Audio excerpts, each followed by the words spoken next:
나무도령. 옛날 옛적 어떤 땅에 나무 한 그루가 있었네. 하늘에 사는 선녀가 이 나무 그늘에 내려왔네. 나무와 선녀가 사랑하여 예쁜 사내 아이 낳았네. 이 나무 도령 자라니 선녀는 하늘로 올라갔네. 나무 도령이 7살이 되던 해였어요. 장대 같은 비가 내리기 시작하더니 순식간에 마을은 물에 잠기고 말았지요. 나무 아버지도 비바람에 쓰러졌어요. 아들아, 어서 내 위로 올라타거라. 나무 도령은 나무 아버지를 타고 세찬 물살을 따라 떠내려갔어요. 저쪽에서 개미들이 물에 떠내려갔어요. 살려줘요, 살려줘요. 나무 도령이 말했어요. 아버지, 저 개미들을 구해줘요. 그러렴. 얼만 뒤 모기들이 떠내려왔어요. 살려줘요, 살려줘요. 나무 도령이 말했어요. 아버지, 저 모기들을 구해줘요. 그러렴. 또 한참을 가는데 한 아이가 물에 잠겼다가 떠오르며 소리쳤어요. 사람 살려요, 사람 살려요. 나무 도령이 아버지에게 말했어요. 저 아이를 구해주어야겠어요. 그러자 나무 아버지가 말했어요.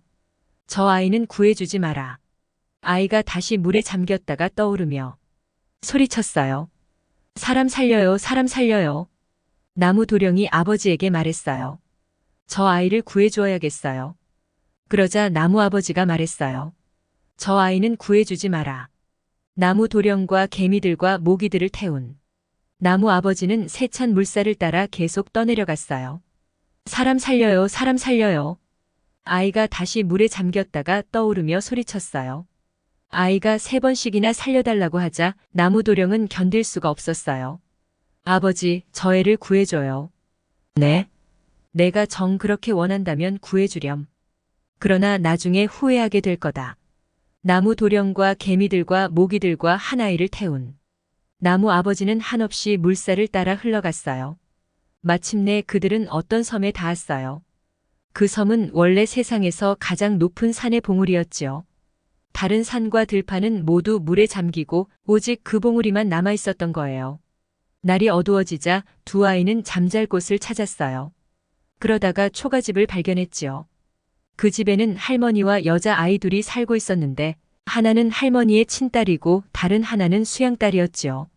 두 아이는 할머니의 집에서 지내게 되었답니다. 비가 그쳤네요. 홍수가 물러갔네요. 두 아이가 산을 내려와 살펴보네요. 아무도 없어요. 아무것도 없어요. 홍수가 모든 것을 쓸어갔어요. 비가 그쳤네요. 홍수가 물러갔네요. 두 아이만 산 아래 쓸쓸히 서 있네요. 세월이 흘러 아이들은 씩씩한 청년과 아름다운 처녀로 자랐어요. 할머니는 생각했어요. 제 애들을 짝지어 주어서 이 세상에 다시 사람들이 살게 해야겠어. 그러나 할머니는 누구를 친딸과 결혼시켜야 할지 몰랐어요. 두 청년도 수양딸과 결혼하기를 원하지 않았지요. 어느 날 청년이 할머니에게 속삭였어요.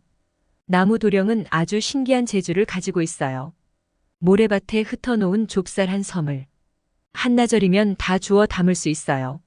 그러나 그 재주는 친한 사람이 아니면 아무에게도 보여주지 않는답니다. 할머니는 나무 도령을 불렀어요. 내게 신기한 재주가 있다고 하더구나. 내게 그 재주를 보여주렴. 할머니, 제게는 그런 재주가 없어요. 할머니는 자기를 무시하는 줄로 알고 크게 화를 냈어요. 만일 그 재주를 보여주지 않으면 너를 내 딸과 결혼시킬 수 없다. 나무 도령은 할 수 없이 한 섬의 좁쌀을 모래밭에 흩어놓았어요. 그러나 어떻게 해야 할지 몰라 멍하니 서 있었어요. 그때 개미가 다가와 물었어요. 무슨 걱정 있으세요? 글쎄, 할머니가 이 모래밭에 있는 좁쌀을 모두 주워 담으라고 하는구나. 그건 아주 쉬운 일이에요. 우리를 물에서 구해준 은혜를 이제야 갚게 되었군요. 잠시 뒤 개미는 수많은 개미떼를 몰고 왔어요.